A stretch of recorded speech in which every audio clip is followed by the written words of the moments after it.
We're fortunate enough to be joined now by the creator of the ProtectHer program. Alexis Jones is with us. Alexis, why do you think that speaking directly to young male athletes is going to be beneficial in preventing sexual assault against women? Sure. I mean, I think as you just heard, that line from my TED Talk, that truthfully, we have to invite these young men to sit at the table because they are, in fact, the trendsetters on every single campus. And we believe that if we are able to change the culture within the locker room, that we will have a better chance of significantly and positively impacting the culture on each campus. So when you speak to these young men, some of them haven't even gotten to college yet, some of them are in college, what's the typical response? I think that's probably the most inspiring part of my job is the response is the minute that I'm done giving a talk, that tends to be a sexual assault prevention talk, to have them line up to come up to talk to me after and share their stories, whether it was growing up with a single mom, whether they're worried about their little sister, whether it's something to do with their girlfriend. I think we're really looking at a new caliber of young men who really genuinely care and want to be part of the solution. I know several coaches have reached out to you to bring you to their campuses, and also you spoke to the Elite 11 quarterbacks. What feedback do you typically get, though, after these sessions, Alexis, with the coaches? I think the coaches tend to be kind of in awe because typically when you bring in a speaker on this particular issue, the boys don't stay in the locker room to hang out and talk after. And so I think the coaches, the fact that, I've been doing this for 3 years now and have never made a single outgoing phone call, and I've been on the road 220 days a year, I'm having coaches texting me saying, I hope you don't mind, I've passed your name and number on to someone else. So I think they're equally excited to see kind of this new generation of young men who really care. How do you connect with them, Alexis? Is this kind of a, you just go to them? Do they come to you? How are these relationships happening? Sure.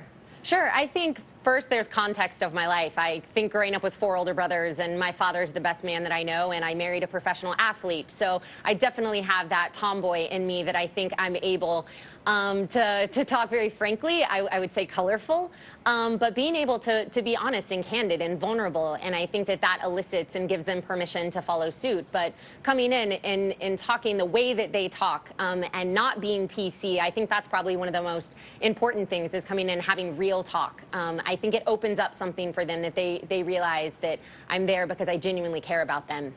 Listen, we're talking through the prism of sports because that's what we do. We're ESPN, right. But let's be honest, male athletes are clearly not the only men that are committing assault against women. Of course. What do you say to the critics who say that you are unfairly singling athletes out?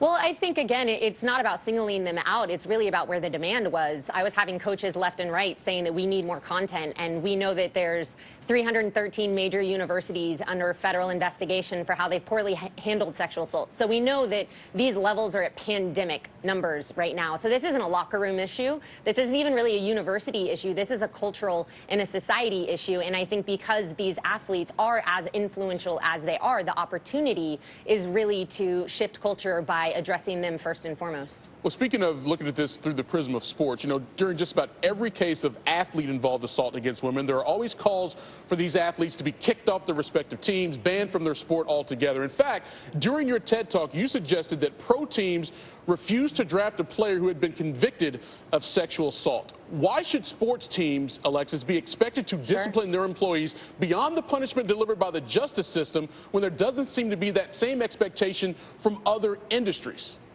Sure, a great question. And I think the truth is that having it come from the top, the power that the national leagues have, the power that universities have, if they're not setting a new expectation, then who is? If they're not saying this is what's right and this is a level of accountability that's greater than other arenas, to wear a jersey, especially a professional jersey, is such a privilege. And I think, quite frankly, these major leagues have the opportunity to tremendously change the entire culture by setting this level of expectation. And the truth is, we talk about it as though these young men aren't ready to rise, that they're not raising their hands saying that they want to see these expectations. And so I really think it's NCAA, and I think it's national leagues meeting them where they're at. The Manny Wilkins at ASU, the Malik Jeffersons at UT, the Christian Garcias at University of Florida. We have good dudes out there who are saying there is a different level of expectation, and there's an opportunity to really do something profound with that power. Well, again, we appreciate you coming on with us. Best of luck with your program, because anything that helps stop these heinous crimes from happening, whether on college campuses or in a 7-Eleven, I'm all for it. So, again, continued success and best of luck going forward. Alexis Thank you Jones, so much. Thank you.